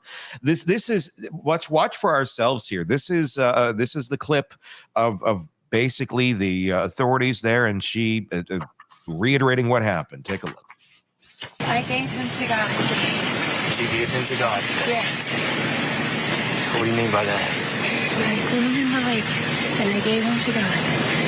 And people are going to tell me I am crazy, but he is real, and he loves you. He really does love you, and he loves you. And I doubted him. I doubted him so many times, but I am to tell you he is coming soon. He is coming very soon. Prepare your hearts. The end is close, and I'm for sure supposed to tell you that he does love you. And can you explain to me what happened? Who did you throw in the water? I gave my son to God. Your son? Yes. Where's your husband? He went for a walk this morning. You haven't seen him He since? did never come back. And we went to the boat and his clothes were there. And God told me he's in the lake and a fish swallowed him. And you're actually supposed to go look for him in the bottom of the lake. And you will find the fish. And you will find my husband. I need to know where your husband's at. He's at the bottom of the lake in a fish. He's in a fish. Yes. There's no fish large enough in Atwood to swallow your husband. He's at the bottom of the lake. Show this woman. It is true. But I'm telling you, people are doubting me. It is getting harder for me to stay strong. Please show her that it is true what I'm telling you. That there is a fish in the bottom of the lake. Please, let her sit with my children under the tree that you created.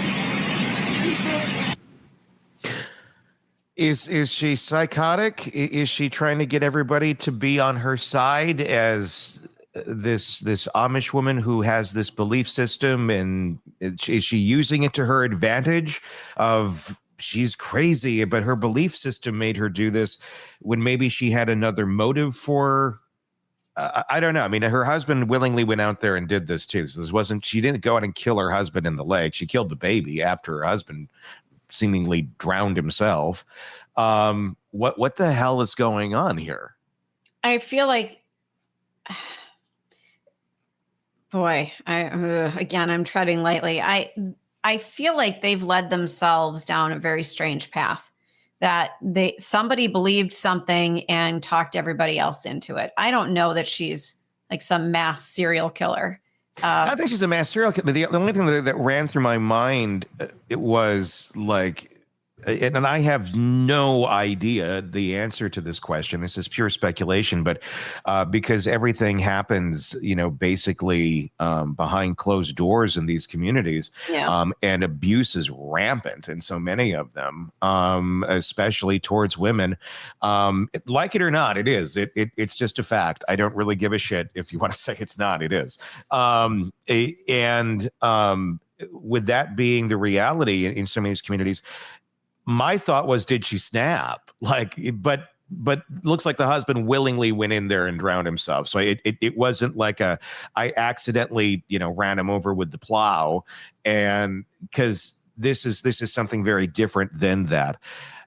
So it really makes me wonder, is she insane? Coffin Daffer made a point on X the other day on this. She said there are many people who claim to be insane. Under the law, you must understand right from wrong. I don't think this woman understands right from wrong. No, and I think that's where things are getting blurred, that she is relying on religion for her beliefs, and therefore if God told her to do this, it was the right thing to do.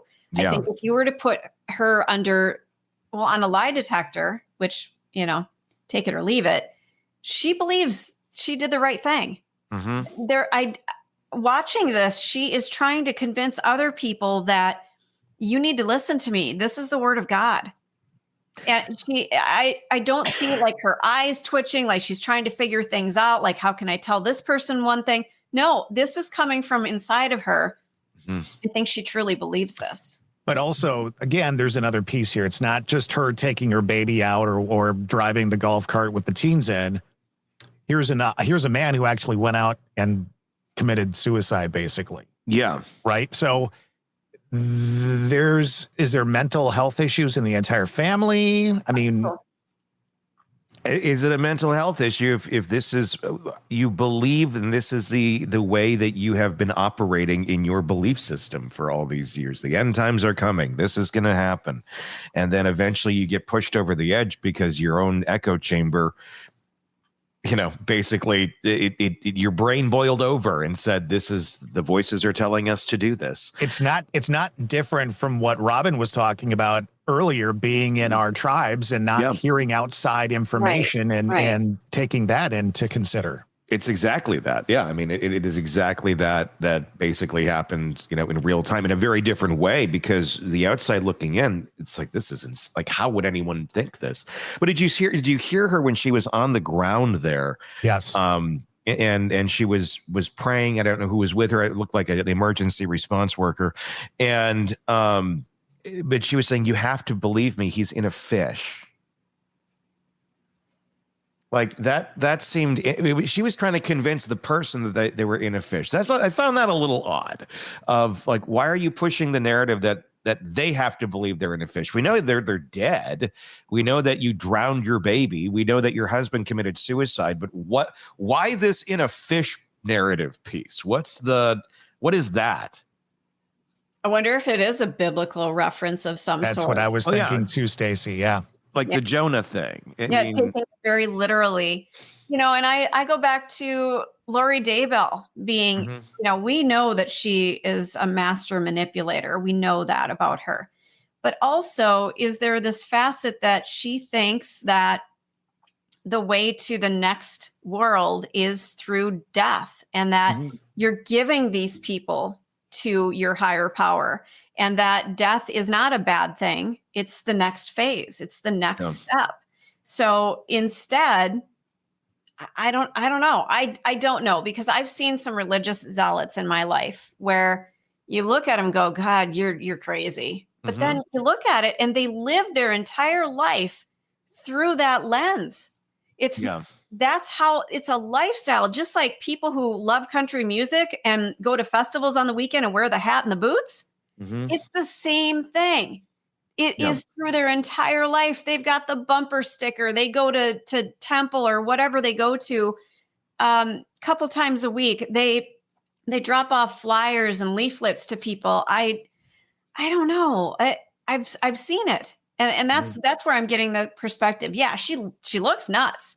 Yeah. We're being ethnocentric here. This is based on what our belief system is. They believe something entirely different. We got a comment, and I've not heard that before. Is that true? Do we know that to be fact, that the Amish aren't allowed to read the Bible? I'm going to Google they rely on the book of Revelation, if I remember correctly. It's not that they aren't allowed to read it, but they don't read it. They don't rely heavily on the text. If I'm remembering correctly, it's been a long time for me. Google says they are allowed to read the Bible. Yeah, they can read it, but they don't read it as religiously as other religions do. At least from what I remember, they're not. Here's the answer. The Amish are allowed to read the Bible, but it's how it's read, interpreted, and used depends on the community. Correct. And the tradition. So one community over here could interpret it this way, and another one over here can interpret it that way. And if you get like a bad interpretation, or you get somebody who's going to use it in their community for their own negativity or their own needs or something, that's how you can get some really, really bad communities. Well, and it's like and you have great ones too, I'm sure. But yeah. I mean, it's basically unchecked. And what if their spiritual leader has some mental illness as well? Exactly. That's what I'm saying. It's an unchecked cult. 100%.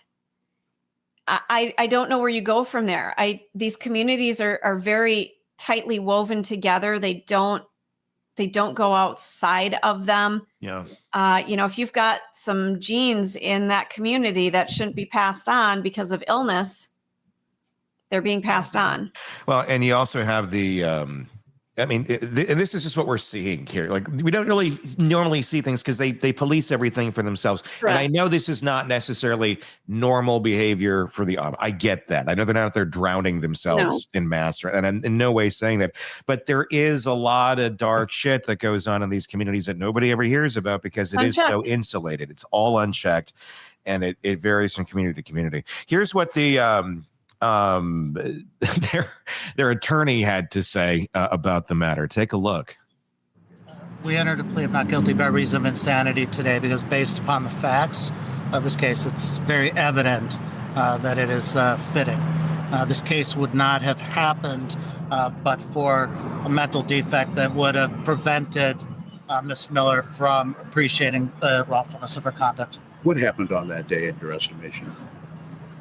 Well, there clearly was a serious mental disease that she faced. It was evident to the responding officers, the first responders. And unfortunately, it was a tragedy that happened that day. Again, clearly would not have happened but for. If she is found not guilty by reason of insanity, what happens? Oh, that would be up to the judge, but there would be, it's not as people generally think that if someone's found not guilty by reason of insanity, they're just released to the street. They're released to the custody of a lockdown hospital. They are held until a court is convinced that they've been rehabilitated, their safety to themselves and to the community. So it still is a long term of supervision and work. Did she not admit to doing that? Well, I don't think that this is an issue of a whodunit. I think everyone recognizes the fact that she didn't do it, but that's just one part of it. That's the act. The big question in this case is the why it was done. And that's what this whole case is going to be about, is the why. How did this happen? I know you cannot say everything she said, but has she shared with you her feelings about what happened on the 23rd?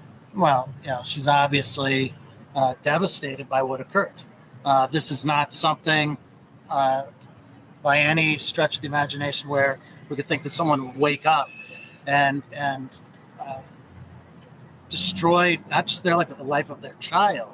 I mean, something is wrong, and that's what we're getting to the bottom of now. But obviously, she's devastated with what's happened. She is, her family is, everyone is. Has the family and the Amish community, are they supporting her through this? I know they tried to help her and her husband. Yeah, so what we have received is support from family and from community members who have known her entire life. What happened on August 23rd, that person is not the person that they know. That's the person that they all believe was the victim of a mental health episode. And so they're supportive of her and want to know also how could this have happened, and look at her as a victim of mental health. We all know that mental health is a tremendous issue in the community. And we saw it here clear as day. And we saw it in its worst form as to what could happen to someone facing a mental health issue, and certainly unchecked. Can you speak to what may have precipitated her mental episode as you might describe it? What do you mean? What may have precipitated it? Why on that day did she go out, admittedly, and toss her child into the lake? Yeah, so I think what we have, and I think you've seen them, I know your station has seen them also and posted them, the body cams from the first responders. We see in real time, we saw raw footage of what was going on in her mind and, what she was reacting to and so forth. I think this case, what you're going to see in this case is one centered around mental health. And you're going to see the input of many different experts in many different fields who are going to be talking about that exact question that you just posed. So I think what we're going to need on this is time to really figure it out, and just making a quick statement would be nothing beyond speculation. Did the judge just set the bond hearing? Can you tell us when that is? Yeah, so we did just set the bond hearing. That's going to be September 25th at 1 o'clock. And what you should expect at that hearing is going to be not just your kind of typical argument of, why someone should be out, but evidence that addresses the factors that the court's going to consider. So I would expect at that hearing, as evidenced by the motion that will be filed here momentarily, that evidence will be put on certainly by the defense. We'll be calling family members of Ruth Miller's. We'll be calling members of the Tuscarawas County Sheriff's Department and also mental health professionals from the Cleveland Clinic. Thank you. Can you give us your name again? Yeah, Ian Friedman and Madeline Grant, both counsel for Ruth Miller. Ian, will you be seeking some kind of bond? We will, yes. We will be seeking a bond, yes. You have a specified amount yet? No, not yet. Okay. But you will be trying to arrange for a release at the conclusion of the hearing. We will. And what can you tell us, and I understand there's confidentiality in play, but what kind of, do we have any information of what medical treatment she may be getting for her condition at this point? Yeah, so that at this point has to remain confidential. Okay. But I think through the course of these hearings, again, because they're based on mental health issues, you'll be having some of your questions answered in the courtroom. And are you able to tell us any kind of motions you may be making on obtaining medical treatment for her? So with the not guilty by reason of insanity, one should expect that different professionals will be now visiting with Ruth, both for the state and the defense, and rendering opinions in the case. From there, we'll be filing responsive pleadings. And then what about the issue whether she's competent to stand trial and assist her in her defense? I think that's separate from an NGRI, right? Yeah, you're exactly right. So that is separate. The issue of competency may still be raised in the coming days. Okay, so that's a separate issue. We may raise that, but you just haven't yet. So correct. Okay. Did her family try to help her seek any mental counseling or guidance before the incident? So I don't want to make a comment on that. Again, I think that's one of the issues that will be coming out in the courtroom. All right. Did you have a chance to consult your client before today? Oh, we've been preparing for this with the assistance of our client, Ruth Miller. That simply is letting her know what's going on and so forth. But this is a big process. It's overwhelming for her. And so we're just trying to make sure that she understands it and that her needs are being taken care of. Because she's sitting in a jail cell. She's lost a child as a result of this. So a lot of this is making sure that she's taken care of. As the law enforcement, the prosecutor's office, have they treated your client fairly? They have. So I have to give kudos to the Tuscarawas County Prosecutor's Office and the Sheriff's Department for their professionalism. We've been working well with them, and I think everyone's going to remain focused on what's important in this case, and that is the mental state of Ruth Miller at the time that she lost her child. Since her release from the hospital, has she had, a come-to moment where she hit her the realization that what she did and that she lost her child? I think the magnitude of this is so great that that's going to take some time. I think this is all a process. And the realization today is going to look very different from what it may a day or even a week from now. I mean, this is a nightmare that no parent ever wants to face, and made worse by the fact that, she was there. She was present for this. She was part of this. Whether or not she was mentally stable at the time and so forth, regardless of that, she recognizes the fact that, she was there, and this is crushing to her.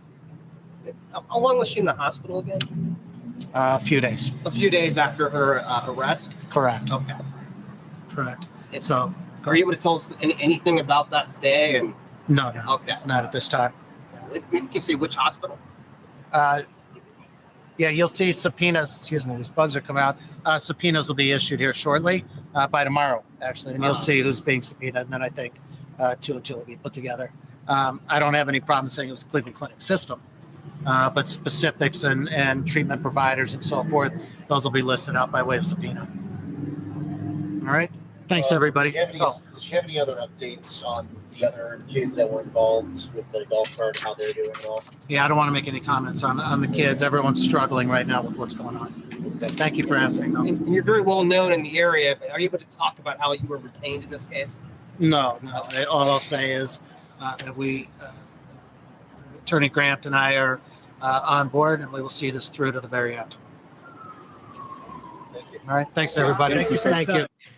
All right. So assuming she believes that she was doing, God's work and that this is what he told her to do. What makes her any different than Lori Vallow Daybell? And I mean that in two different ways, and I'm throwing it out there. I was thinking the same. Because Lori Vallow Daybell had every opportunity in life of an outside world that she lived in, and the normal and like society, they don't. She had every opportunity in that sort of a world not to go down the path of, religious, extremism to which she did. These people were brought up in it. Like, this is all they've known their entire life. So when they act out in some sort of way that's extreme and horrible, but also religiously based to an extreme, we look at it a little bit different. I mean, it feels like at the end of the day, people are dead because they believed that their God told them to kill people, or this is what they want them to do. It's the frog in the pot theory. Yeah. They don't realize that they are escalating toward this eventuality. And I don't know, unless they break out of this, I don't know how you if you don't know anything other than it, that's and they do have a time where they actually do leave their community. It's almost, I think is it a requirement? I don't remember. I don't know. That's going to be my question to you. Is it a requirement? Does everybody leave, or do some say, I'm good? Boy, it's been such a long time since I've studied them. I think it's a choice that they are allowed to go if they want to. But a lot of them come back. Yeah. And that's fine. When things are not going awry and people aren't being abused and all that, like, you can believe whatever you want, but my concern in all that is always just the rampant abuse, and then obviously the isolation is not good at the end of the day, or is it? I mean, I guess one can make the argument sometimes of, who's living a happier life if you're not being abused over there, and it's just more simple, and you're good, then you're good, I guess. Didn't we just talk about with Robin what it would be like to kind of go back to the way we used to do things? These people sit at a table and communicate with each other without their phones in their hands. They don't have phones. They actually talk and they have community.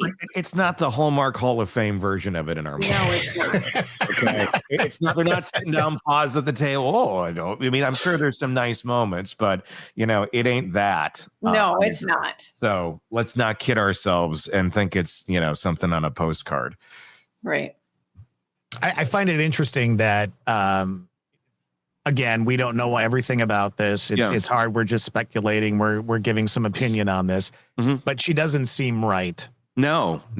But still, at some point, the religion plays a factor into it. And does she get is there any thought process to that? Does she get any leeway because it may have been influenced by her religion? Would she have seemed right if we were talking to her about not killing her family? I mean, if there was, if you just walked over and it was like a normal Tuesday afternoon and you just happened to stop in, I mean, would that conversation have also seemed right? What other weird things what other beliefs are there that are not right? I mean, I'm not saying right because they disagree with me or this, but like not right with reality of you can believe that you just sacrificed your children to God or whatever. You can't go kill them, which you did, but you can't really, there ain't no part of that belief system that officiate your family. That's complete delusion. I mean, killing your family for God is also a complete delusion, but that one, I think, you can prove the dead people aren't in the fish. There's a lot of killing in the name of religion. It's all in the name. I know. The world works. So, it's so hard to take this one isolated case and just say, she's psychotic. And then if we do go back to Lori Daybell, she's nuts. But she's, in her belief, she was doing what, like she said at her many trials, exactly. The kids are working up at the Fleet Farm in heaven. Right. I mean, I'm putting my experience over hers and saying she's nuts. she probably looks at me and goes, "Oh, that lady is a wackadoo." Exactly. It's all perspective. It is Stacey, perspective. let's be honest. Sometimes I think Tony and I feel that way about it, I know that for a fact. It's a fairly regular feeling. But, Hang on. hold up your Hang on. fish. Hang on. I went to a lot of trouble to charge this damn thing. You did. Oh, no. Oh, no, it's not working. Your electronic fish is not working. Here. He's in the fish. It's a cat toy. So I thought a little prop might be interesting. Who enjoys that? Who enjoys that more in your house, the cats or you? Oh, it's me.